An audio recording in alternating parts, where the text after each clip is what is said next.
Hey Buffaloes, it's Miss Barron here, and it is Wednesday, and it's time for our coping skill of the week. And so we have been practicing deep breathing and different ways to do deep breathing because there are several, and you just have to play with them and find out which one works best for you. So we've done deep breathing with bubbles. Deep breathing with a pinwheel. You can go get a fun pinwheel from the Dollar Tree or Walmart. Get your parents to get one. You don't need to be in the store. We've done deep breathing using prompts. Today we're going to talk about using deep breathing with shapes. Parents, this is probably one of my favorite ones to do with the littles. It's a little more structured, but yet playful. And so I'm going to show you some shapes that you can use. The ones that I am using today are from the Coping Skills for Kids workbook, over 75 coping strategies to help kids deal with stress, anxiety, and anger. If you go on her webpage, she does have some that you can print off for free. Just go to the Coping Skills for Kids and you'll find them under resources. You can also go to Pinterest and just Google breathing shapes or shapes that help with deep breathing, and tons pull up that you can just print off. You do not have to spend money to get these. You can also create your own if you want. And so I'm going to show you what they look like. But deep breathing with shapes, and I'll just read this. Sometimes you need a little more structure and playfulness around how you actually teach yourself how to take a deep breath, because it's not easy. Remember, when we do deep breathing, we have to breathe in through the nose and out through the mouth. That's important. So using shapes is an easy way to keep track of breaths in and out. You can use your finger to trace the shape so you know where you are in your breathing. So there are several, and so you can just choose like which one works for you. Again, great for younger kiddos that need the actual tracing with the finger.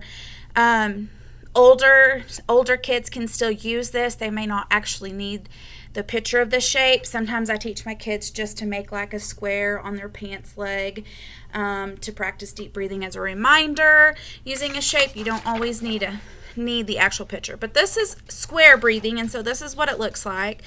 And it shows you, it says start here. You're going to breathe in for 4, hold for 4, breathe out for 4, hold for 4. So it says start at the bottom right of the square and follow the arrows around the whole square to complete one deep breath. So you may have to do this like 5 times, maybe even 10 times. So here's an example of square breathing. Really easy. Find it on Pinterest. Lazy 8. You can actually just draw a lazy 8, but I like this one. It says, this is lazy 8 breathing.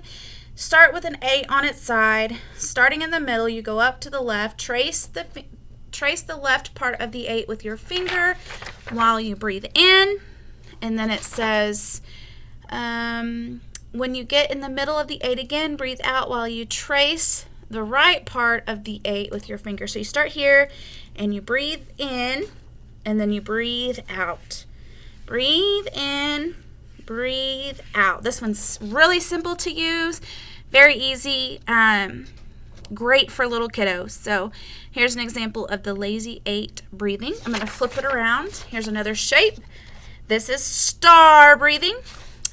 Start at any, breathe inside, hold your breath at the point, then breathe out. Keep going until you've gone all the way around the whole star. So you're going to start here. It says at each point, if you can see it, it says hold. And then it says breathe in and breathe out. So you're going to hold, or you're going to start here and you're going to breathe in, breathe out, hold. Breathe in, breathe out, hold. Breathe in, breathe out, hold until you go all the way around. So again, very easy for little kids to do. A easy visual. You could post it or have it on the fridge, maybe in the bathroom, on the mirror, so that kids can see this. We've been working on flipping a lid, and so these are things to do to help us when we flip our lid to calm us back down and work from that wise out or the frontal lobe where we make calm choices. Okay? And then here is the last one I'm going to show you. It's triangle breathing. And it says start at the left of the triangle, follow the sides, around the whole triangle to complete one deep breath. So right here, it's kind of like the first one I showed you, the square. You're going to start here. You're going to breathe in for 3, hold for 3, breathe out for 3. So you're going to breathe in through the nose.